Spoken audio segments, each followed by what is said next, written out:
This evening I will be speaking briefly on death. Since I just came from a funeral of a neighbor of mine who was relatively young. She died of cancer, and she was 50, according to the obituary. And that is very young. And but from my understanding, she did not notify. She told the doctor. Her instruction to the doctor was not to let her family know. And from what I observed in the services, the loved ones were dealing with that as well. And I know death is not a topic that most people like to discuss. I mean, it's not a pleasant one, but it's a part of life. As the Bible said, it comes upon once for man to die. And so we all have our appointed time, and the key is to make preparation for that day. And, the Bible speaks of death and the life after, whether it's in eternal happiness or eternal hell. But at the same token, we're to do all that we can to, in my opinion, to live the life of Christ as well as to bring others to Christ. And the best way to do that is to live by example. You don't have to go around professing that you're a Christian or whatever, faith that you are. People should see it in your walk, the way you talk to people, the way you treat people, how you carry yourself. It is speaking your character, your personality, and people know that you're different, and they'll see how happy you are, how you deal with your trials and tribulations, and that can encourage other people to come to Christ. So the best example is, the best witness is by just living the example of Christ. And I notice that a lot of times people say, "Give me my roses while I'm alive," and that's true, because when they in the coffin in that pine box, and you can't say the things that you want to tell them. You can't tell them you love them. You can't tell them, that they had an impact on a positive impact they had on your life or your children. You can't say those things, those good, pleasant things. And I know life is not all peaches and creams. You got to accept the bitter with the sweet.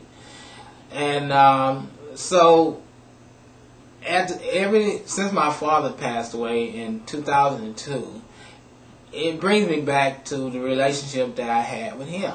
And it was until he got on his sick bed that he and I really became close. And the relationship was more spiritual than natural. Although he was my biological father, and even as I gave the eulogy, I dealt with the spiritual man, not the natural man.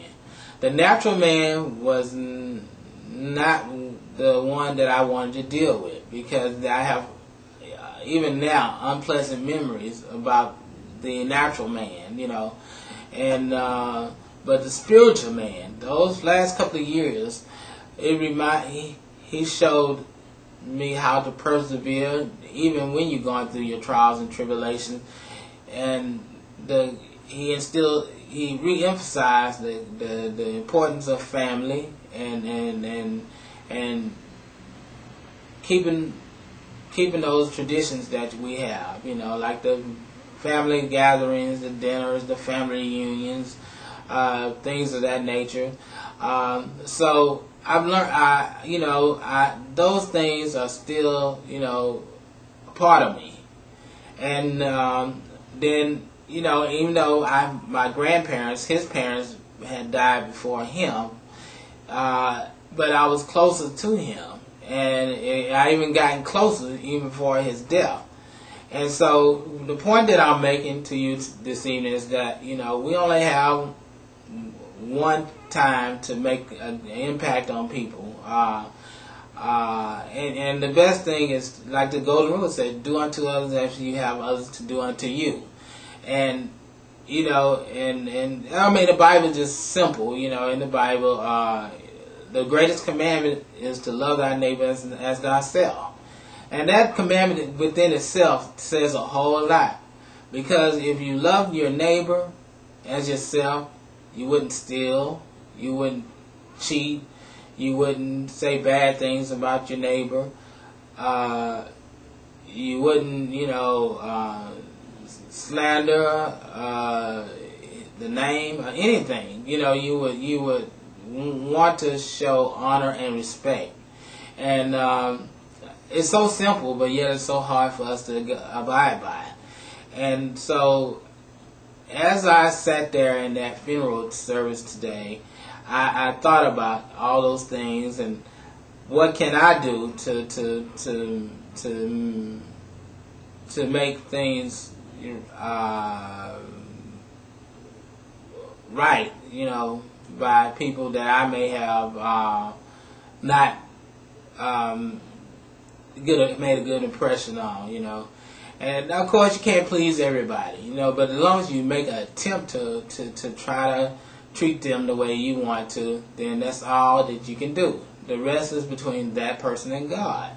So I know that I said I was going to speak on Bible prophecy, and next week I will pick up on that. As I had said, we was going to touch up on the church of Smyrna, but it just, I was compelled to speak briefly on death and how we deal with it, and just encourage you to live each day as if though it were your last. Until next week, may God bless you.